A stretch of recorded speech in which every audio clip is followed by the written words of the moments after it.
The David Pakman Show at davidpakman.com.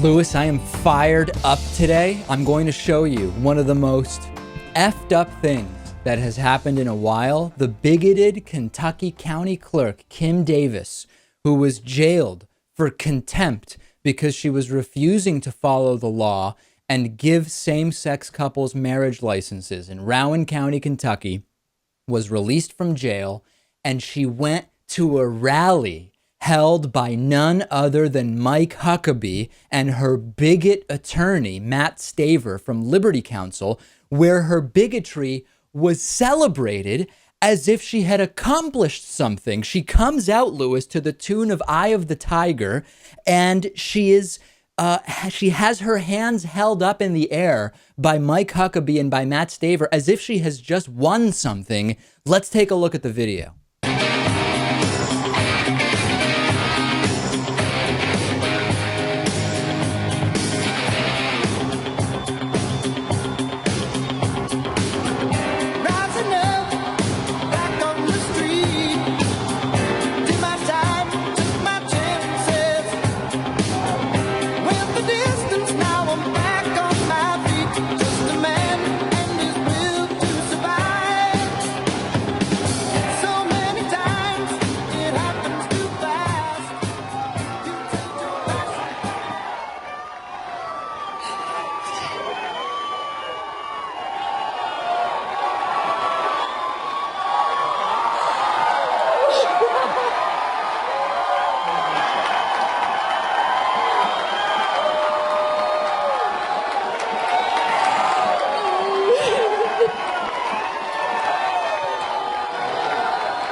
Thank you all so much.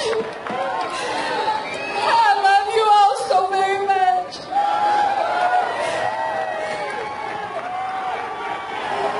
Lewis, I mean, I feel like I'm living in a fantasy world. It's like I read this crap about what happened, and it seems like something you would write a parody about. You would see on Saturday Night Live. This woman is being cheerleaded.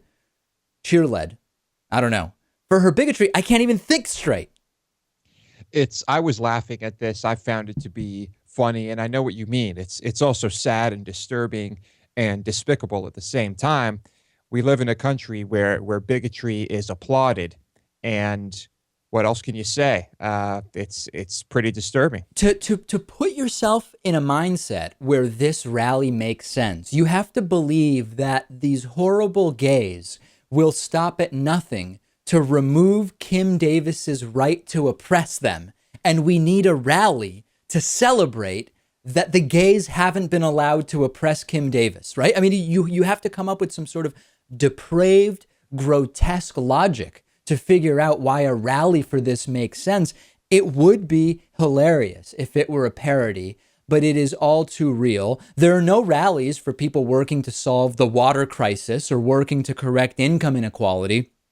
There are no rallies for someone who has prevented 100 little kids from being sexually trafficked or someone who has made a step forward in figuring out climate change. No, the rally is Mike Huckabee applauding a woman who is a bigot and has just broken the law by denying gay people the right to marry. That's who we hold a rally for.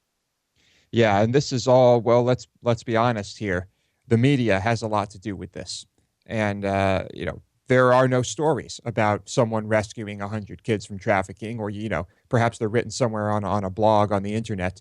So, of course, the media is partially responsible for this rally.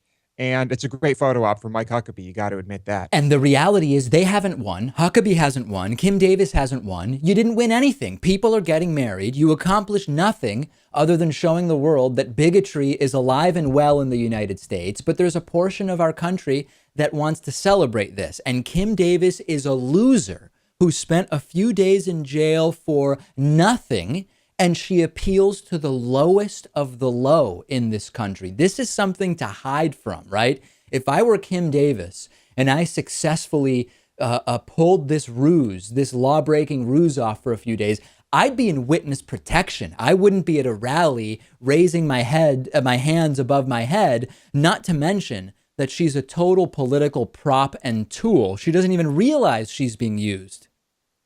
Yeah, and if you look into her personal life at all, you will quickly realize that she really does not follow her biblical teachings. But she's a celebrity now, and I think once you get a little taste of that, it's probably hard to go back to just being a county clerk in Kentucky. Yeah, right? the bigoted right is treating her like she's Rosa Parks. That she's getting the Rosa Parks treatment from the bigots. And the National Organization for Marriage is now raising money for her. As of this morning, they had only raised $6,700. Survivor, the artist who sang Eye of the Tiger, the song that she played, said, whoa, whoa, whoa, we didn't authorize her to use that song. We don't agree with the message, and it's all completely bogus. And this is the most heinous use of Eye of the Tiger that I've ever seen. It is up there with Ronald Reagan using Bruce Springsteen's Born in the USA. Yes, they were outraged at this, and they should be. And there was another funny incident here where a Huckabee aide physically blocked Ted Cruz from getting on the stage with them. Oh, I didn't know that. Yeah, and so that happened as well. So lots of action. Yeah, Huckabee wanted all the credit for cheerleading a bigot. They did not want Ted Cruz to steal any of the limelight. I do have some positive news coming in the wake of the Kim Davis bigot scandal. Kim Davis today took the day off after her release from jail on contempt charges yesterday, and the Rowan County Clerk's office said that she wouldn't be in today, but that at least one of the deputy clerks is going to continue issuing these marriage licenses, including to same-sex couples, in accordance with the law. His name is Brian Mason, and he's the clerk who married yesterday's guest. Yesterday, we interviewed David Ermold, who married David Moore. They were one of the first couples rejected by Kim Davis, and ultimately Brian Mason granted them the marriage license that they desired. And Brian Mason has said, I am going to continue issuing these licenses, even though Kim Davis's attorney is saying, oh, in her absence, none of these licenses are valid. It doesn't seem like that's going to hold up. And Brian Mason will continue. And you know what, Lewis? Brian Mason is no hero. He has a job, and he's going in and doing it. That should not be heroic today. It should be that those who break the law to inject religion are treated as the deviants rather than the ones who just uphold the law being treated as heroes. But that's how grotesque and depraved and heinous this situation is. The guy who says, hey, I'm going to do my job in accordance with the law, we now have to applaud that because it's becoming rare. It's an interesting situation. And do we know if Kim Davis is going to return to work, and what will happen when, because there is at least one gay couple out there that is waiting for Kim Davis to return and then go in again to try and get a license. Yeah, I don't know what is going to happen. Kim Davis as an elected official can't just be fired. Some people saying, well, maybe Kim Davis will come back to work and fire Brian Mason. But you can't really fire someone for following the law and following a court order. So if Kim Davis tried to fire Brian Mason for issuing same-sex marriage licenses in her office, that would be a ripe case for wrongful termination because, let's remember, he's just following a court order. I think we may have just seen the tip of the iceberg in this drama that's unfolding before us. Let's talk a little bit about Caitlyn Jenner. Caitlyn Jenner will be appearing on the premiere of the 13th season of the Ellen DeGeneres show. And this interview was already taped where Ellen asked the former Olympian and reality show star questions about why she is a Republican. Caitlyn Jenner, before her transition to Caitlyn Jenner as Bruce Jenner, explained that the Republican Party is the party that represents her views. And as many people know, the Republican Party is not the party of supporting transgender rights. It is not the party of supporting LGBT rights more broadly. And Ellen straight up asked Caitlyn Jenner, why are you a Republican? Why are you someone who is supporting a party that doesn't really support you? Let's take a listen to Caitlyn Jenner's answer. Conservative, and you have been very conservative. You've said you're Republican, and It's not a bad thing. no, it's not. Look, the only thing is, you know, a lot of Republicans, I don't want to speak for everyone, would vote against all the issues, you know, that you as a woman and you as a trans person would want someone to support. I agree with that in some cases. And I think same-sex they need marriage? to see gay marriage. I have to admit that I remember 15 years ago, 20 years ago, whatever it was, when this whole gay marriage issue came up. At first, I was not for it. I mean, I thought, I'm a traditionalist. I'm older than most people in the audience, you know. I mean, I kind of like tradition, and, you know, it's always been a man and a woman. And I'm thinking, I don't quite get it. But as time has gone on, I think, like a lot of people on this issue, have really changed your thinking here. I don't ever want to stand in front of anybody's happiness. You know, that's not my job.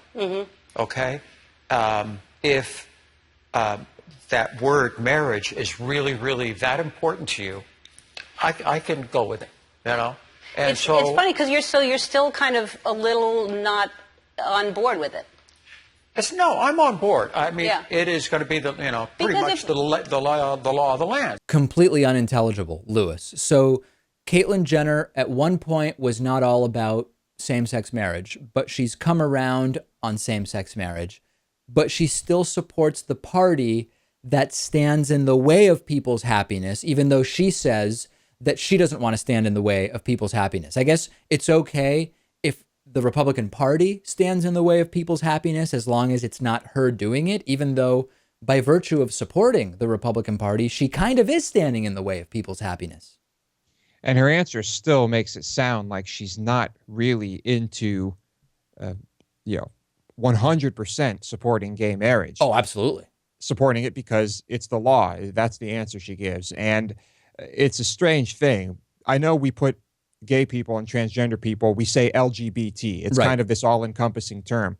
But what percentage of the transgender community thinks that gay marriage is against gay marriage or does not want gay marriage and stands for traditional marriage? That would be an interesting thing to learn. Not to mention, Lewis, there's also another element of this, and we've talked about it before, which is anti-trans bias from the LGB community, right?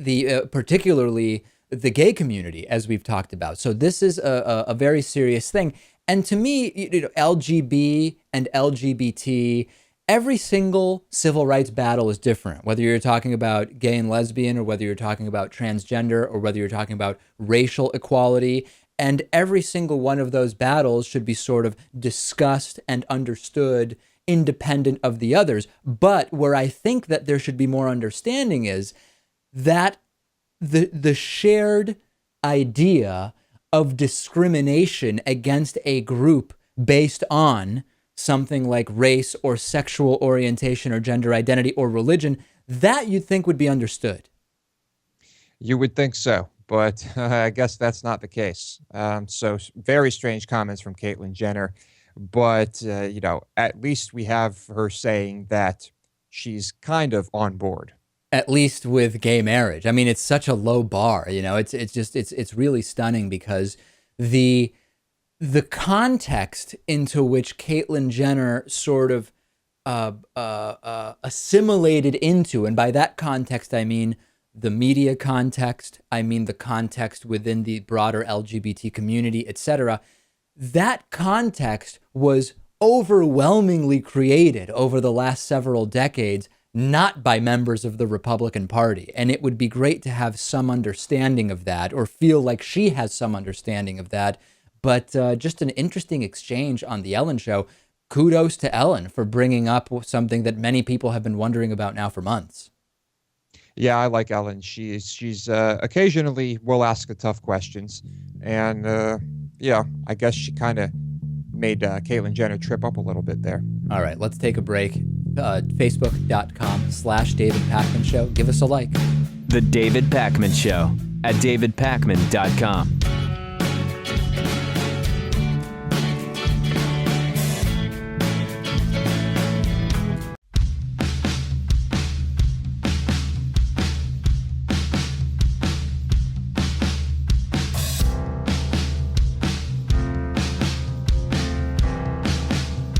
Welcome back to the David Pakman Show. We have this thing called the membership program. It's how our show is supported, and you can sign up at davidpakman.com/membership. Today's new member of the day is Stanford Huff. Stanford, thank you for being a David Pakman Show member. Stanford gets the bonus show, the commercial-free audio feed, the commercial-free video feed, and Stanford will be invited to next Tuesday's members-only town hall. Lewis and I will hold a town hall video conference with all of our members where you can ask questions, etc. Participate. Sign up at davidpakman.com/membership. It is time for Hatriot Mail. If Ayn Rand and Ronald Reagan had a baby and suckled that child off the teat of liberty, its cries would sound a little something like Hatriot Mail. Written by patriots who hate David Pakman. Because America. And because freedom. All right, Lewis, it was only a matter of time until we received Hatriot Mail relating to Planned Parenthood. The faux Planned Parenthood scandal of the last couple of months was sure to bring out the haters, and it did. And we are coining a new phrase today, Lewis. Kesbians. Kesbians everywhere. Take a listen to this. David, why is it that homosexuals and lesbians don't protest against Planned Parenthood? It is because they can't reproduce babies, and therefore the killing of life is not of importance to them unless it is. Full-grown adult which happens to be gay? Hey, David, are you a homosexual? The reason I ask is cause, unlike every obe else, which is not a homosexual, you are more concerned about Jen Bush cutting assistance to Planned Parenthood during the times they were selling baby parts and no one knew. Meaning that you would have wanted Hen Bush not to cut off aid in the past for an organization which procured abortions and baby part sales. This is why I ask you again if you are a homosexual, which is something that if you are, you should be proud to answer.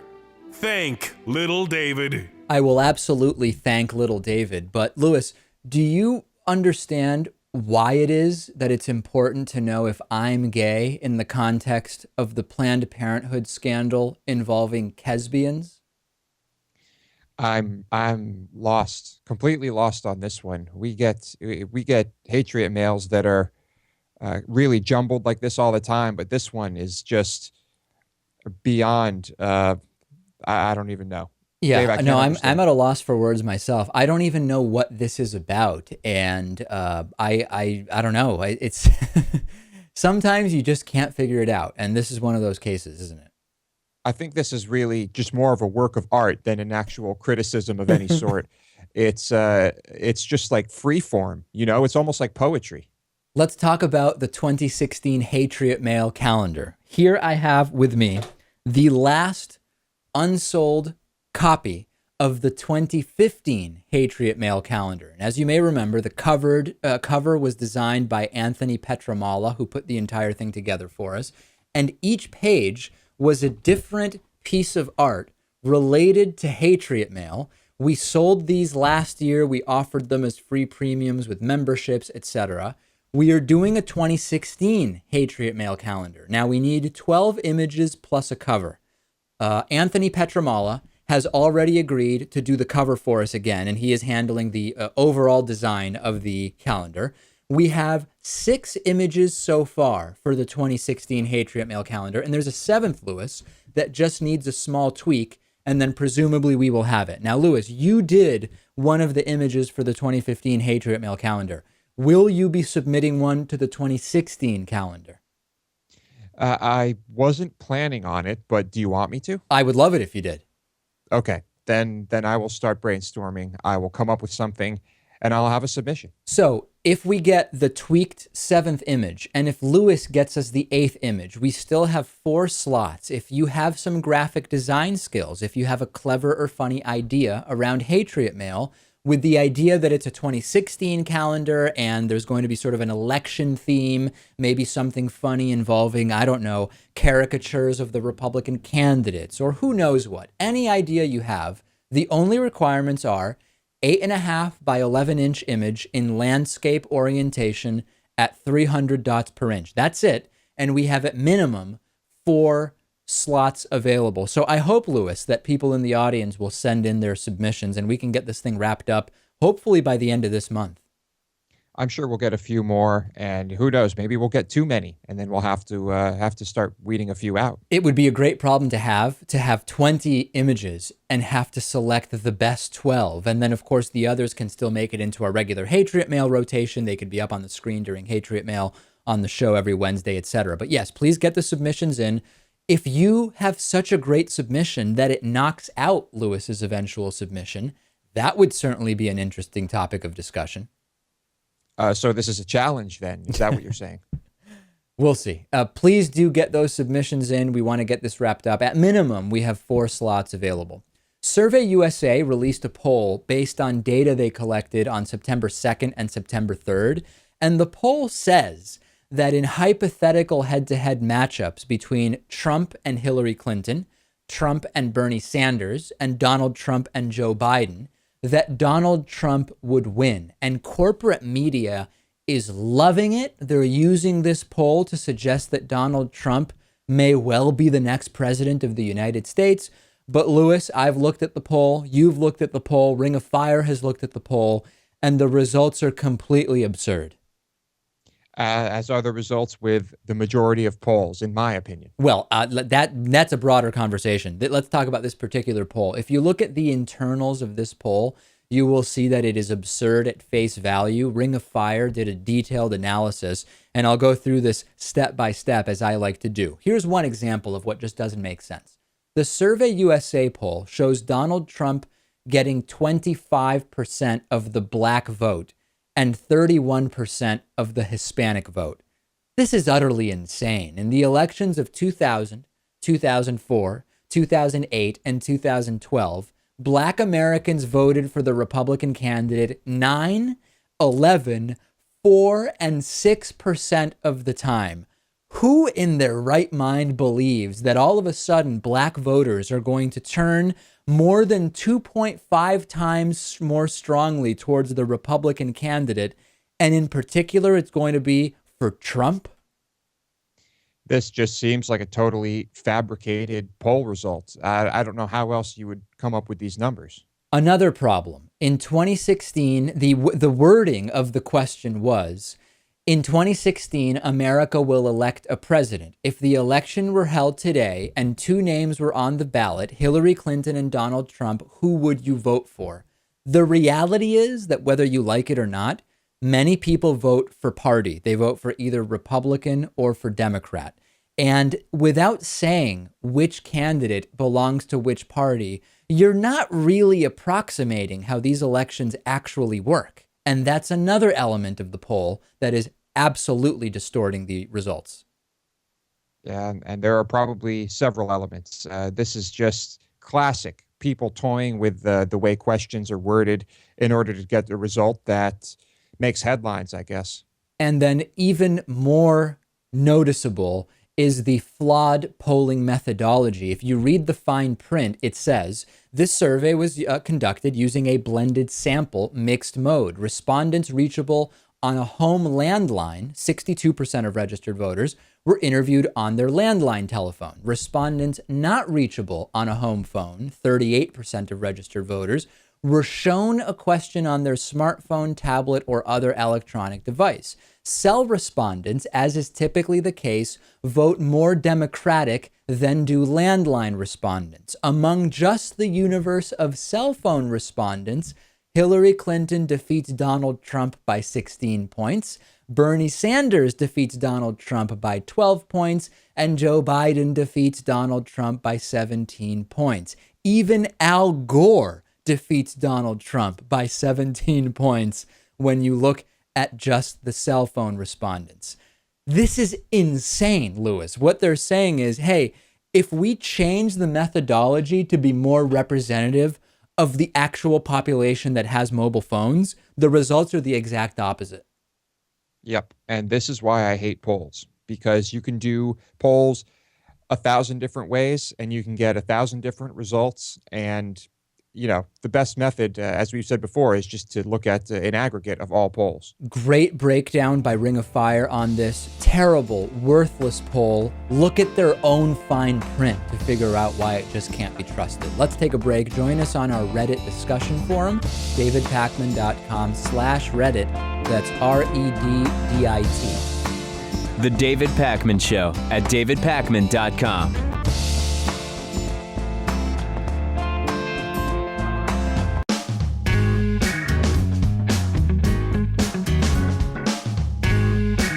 Welcome back to the David Pakman Show. Filmmaker Janek, Ambros, and Academy Award nominee James Cromwell recently completed the documentary Imminent Threat. It's about the war on terror's impact on civil liberties and this sort of interesting coalition that it could create between the progressive left and the libertarian right on these specific issues. I'm joined by Janek Ambros now. Janek, it's so interesting. We've talked about these libertarian right and progressive left coalitions that can sometimes develop. One area where this can happen is around the war on drugs and the imprisonment of nonviolent drug offenders. And another area that we see it is with regard to surveillance and the fighting of the war on terror, etc. Talk to us a little bit about your background. How is this a topic broadly that you first got pulled into?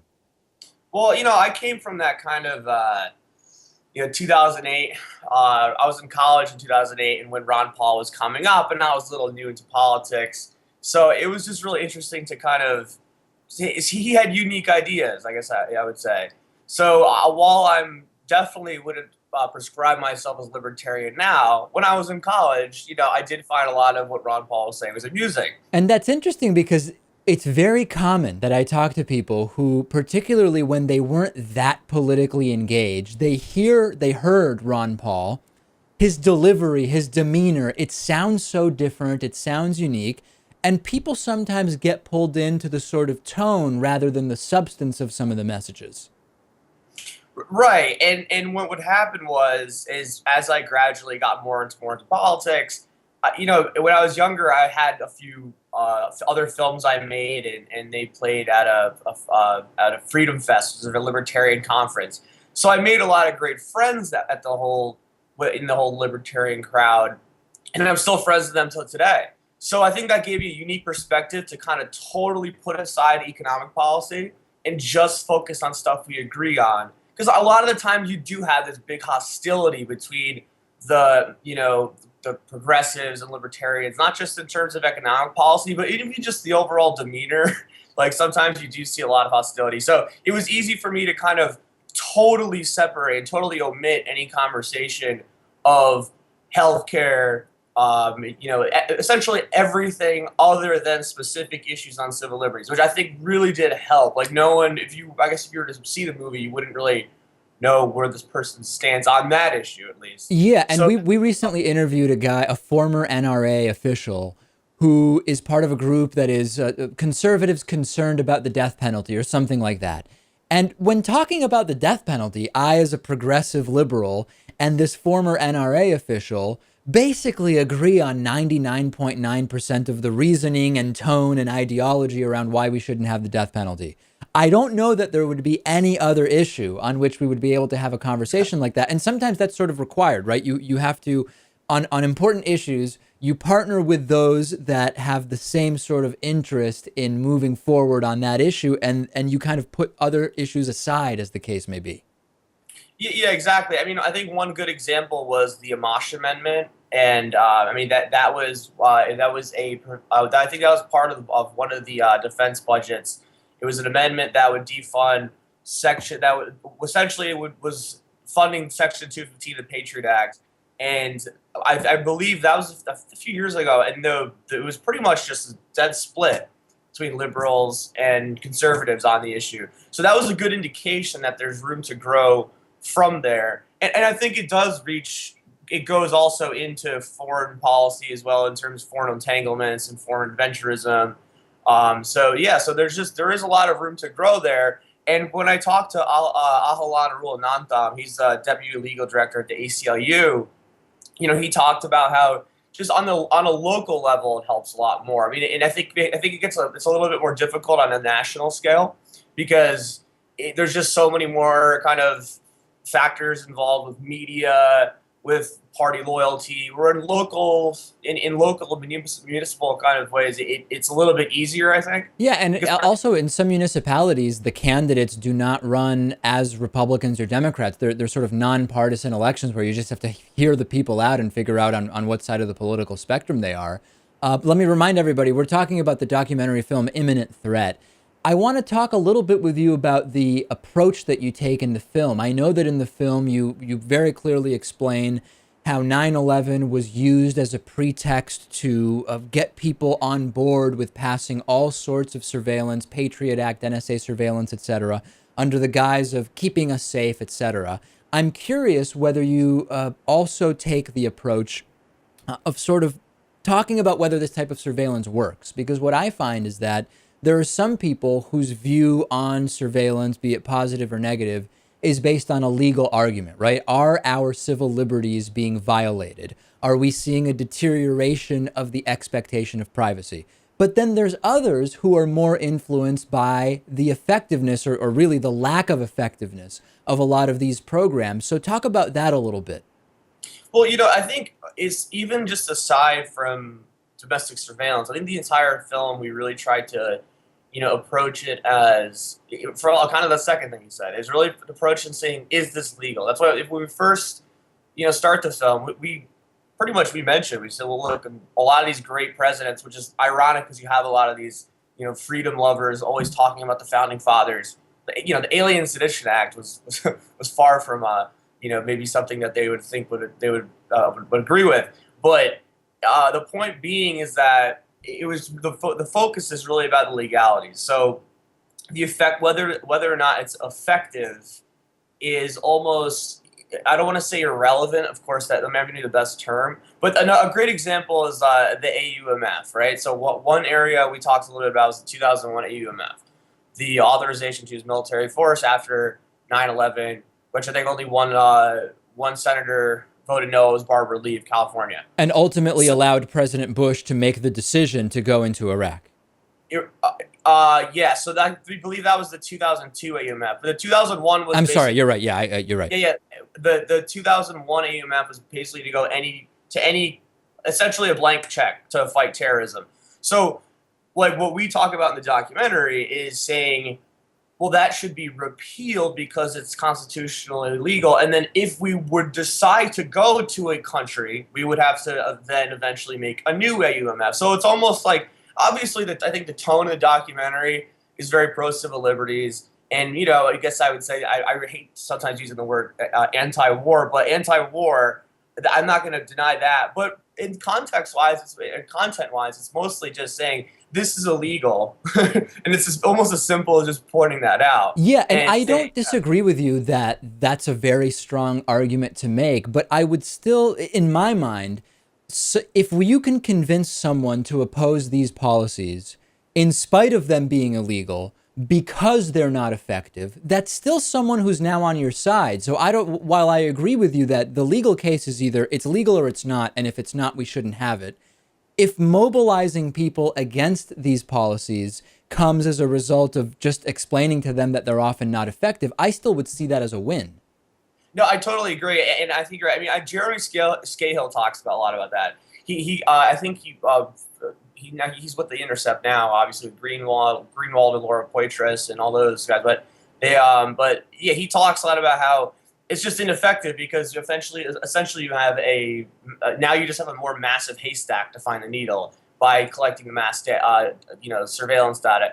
I think there's going to be more work on that. I honestly think there's going to be a lot more precise and maybe new investigative journalism into the effectiveness, because you're absolutely right. I mean, that's a very easy way to influence someone if you actually can have systemic just proof, evidence that it's saying, well, this isn't working because X, Y, and Z. Then it's going to be much easier to maybe get somebody to go on somebody's side of liberties from somebody who's a little bit more hawkish. So I think that makes sense.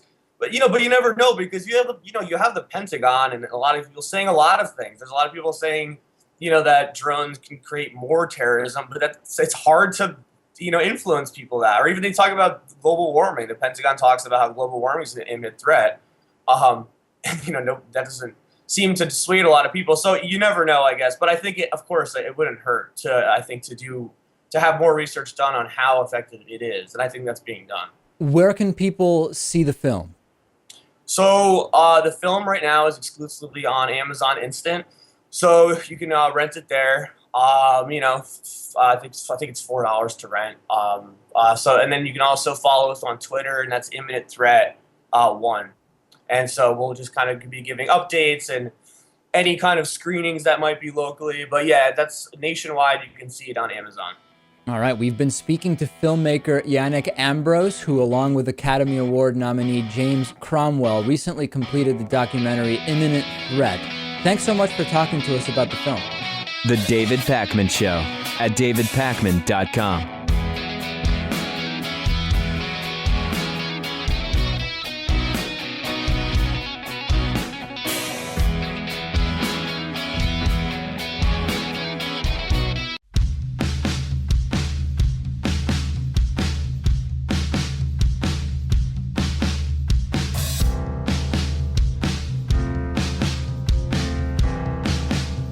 Welcome back to the David Pakman Show. Yesterday, we talked a little bit about how Joe Biden was doing quite well in some state Democratic primary polls, in spite of the fact that he isn't even yet running for president. And we now have a new national poll which suggests that Vice President Joe Biden, who, once again, is not currently a candidate for the Democratic presidential primary, has now passed Bernie Sanders in national polling. Hillary Clinton continuing to lead at the national level. This is the Monmouth University poll, and it shows that 42% of Democrats are supporting Hillary Clinton, 22% of Democrats are supporting Joe Biden, and 20% are supporting Bernie Sanders. Now, Hillary Clinton's support has dropped from 52% in August to just 42% now. And Joe Biden has seen his favorability climb, as has Bernie Sanders. 71% of Democrats look at Joe Biden favorably, up from 67% last month. So the backdrop is that in some of the early primary states, Hillary Clinton is dropping and Bernie Sanders is climbing. But the broad strokes, Lewis, here are that Joe Biden, who has not even declared his candidacy to date, is doing better, albeit by only a very small margin, than Bernie Sanders at the national level among likely Democratic voters. So from our point of view, isn't this a bad thing? Is Joe Biden running a bad thing? Well, it depends what you mean. Bad for who? Well, this means that I believe that if Joe Biden runs, then Bernie Sanders has absolutely no chance of winning. I thought about yesterday's conversation where I said, well, I wonder if Joe Biden does not run, how will Joe Biden supporters be split between Hillary Clinton and Bernie Sanders? And you said something yesterday that suggested, what, 50-50? No, I thought the majority would probably go. I'm not sure how much of a majority, but that the majority would support Hillary. Okay, yeah, I've thought about this overnight, and I think that if Biden doesn't run, 2/3 of the Biden support goes to Hillary, and 1/3 of the Biden support goes to Bernie Sanders. So I tend to agree with you, Lewis. You didn't necessarily put numbers on it, but I do think that that's the way it would go. And let's remember, Joe Biden's policy positions are much closer to Hillary Clinton than to Bernie Sanders. There's some differences on trade deals and some foreign policy issues, but Hillary and Joe are very close when it comes to policy. The difference I see is that when Hillary Clinton says it, I sort of get the feeling that it's a very carefully crafted and focus grouped opinion. Whereas when Joe says it, I think it's just kind of what Joe personally thinks. That being said, their opinions are very similar. And I think more than half of his support would go to Hillary. Yeah, I agree. And, if it's between Biden and Hillary, then I would totally support Biden. But Bernie is just so much better than anyone running right now. The second layer pragmatic question is, who would be more likely if they were to win the primary to defeat the eventual Republican contender? And this question takes on a very different character if we assume Donald Trump is in there as a third-party candidate, something he has pledged not to do, but that pledge is completely unenforceable. I think if Donald Trump runs as a third-party candidate, Joe Biden, Bernie Sanders, or Hillary Clinton all could defeat the eventual Republican candidate. If Donald Trump does not run as a third-party candidate, I would have to think about it. I think there would be some serious differences in which Republican nominee would have a better shot at winning the national election. Yeah, and who is that going to be? We really have no idea right now. So I don't know. It's going to be an interesting one.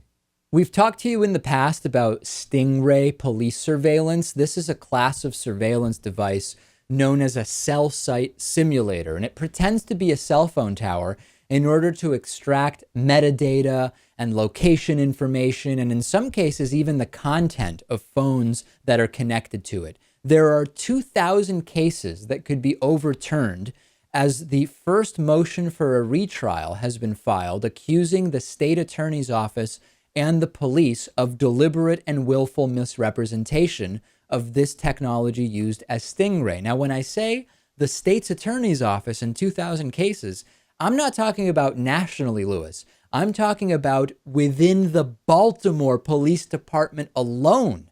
We're looking at 2,000 cases that could be overturned because of misuse of this secret surveillance method. And the argument here is that prosecutors are required to reveal evidence against defendants in the discovery phase of a criminal trial. And The Guardian did an investigation a few months ago which revealed there was a non-disclosure agreement that the local police and prosecutors were forced to sign with the FBI before using the Stingray devices, meaning that they were forced to withdraw or even drop cases rather than reveal that they were using the Stingray device. And now 2,000 cases are being re-examined where police secretly used Stingrays. This is just Baltimore, Lewis, 2,000 cases. Baltimore, if you look at the biggest offenders of this, yeah, it'll be in places like Baltimore. So, extrapolate this. I mean, all over the country, what are we talking here? Tens of thousands of cases? Could be. Absolutely could be. Of course, not every department is using these Stingray devices. And all this really means is that police have to do their jobs and go through the process of investigative work, warrant seeking, obtaining a warrant. And even in many cases, the warrant can be obtained retroactively, right? That's a thing. The idea that without using these Stingray devices, it's really hard to do police work is not true. It is not that complex to go through the more traditional investigative process, obtain warrants. If you're doing good police work, the warrants are not difficult to justify. Yeah, but, with technology like this at our fingertips, how can you not use it? Well, it's so convenient, right? Hey, why would we go through the process of getting a warrant from a judge, even though it's pretty straightforward? The judge is just sort of there to make sure we have our ducks in a row. Let's just set up these cell tower replicators and start haphazardly collecting metadata. Even after all of this, even if every single case here is overturned, thrown out, or whatever, I guarantee you police departments are still going to try to find ways, legal loopholes, to be using equipment like this because it just makes their job so much easier. We have a voicemail number. That number is 219-2-DAVID-P. The Kansas troll has resurfaced, and the Kansas troll is angry. Lewis, listen to this unhinged rant. So yeah, I just watched your video. How many people are really out of work? And you know what? I am just absolutely amazed that you stupid Marxist socialists are still pushing this idea that the unemployment rate that Savior Obama saved us, is at 5%. You are an emasculated and feminist freak who has swallowed the liberal mantra to the point that unemployment rates are not even calculated how they were in the past.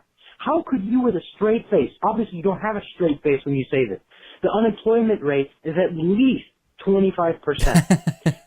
Okay? You need to understand that you are lying to all of your audience and that you are taking the road that MSN LGBT is taking, that lies to their viewers, to make them think that the economy is better. We all know that there are millions upon millions of people who have stopped looking for work and therefore are not counted into the unemployment rate. Yeah, we've talked about it. They're not counted in the U3, but they're counted in the U6. The only change that has taken place to how unemployment is measured is that now long-term unemployed includes up to a 5-year period rather than up to a 2-year period. You are living in a fantasy world, Kansas Troll, and the ad hominems about I'm an emasculated, effeminate freak. That's not helping your case, I'm sorry to say. But we do enjoy hearing from the Kansas Troll, I must say. On today's bonus show, the Pluto data from New Horizons will take a year to reach us. The man who hasn't bathed in 12 years, and National Geographic will become a for-profit enterprise. All of those stories and more. Get access to the bonus show. If you like this show, why wouldn't you like more show every day? That's what the bonus show is. And you can sign up at davidpakman.com/membership. And please support our new sponsor, sharecoffeeroasters.com/David.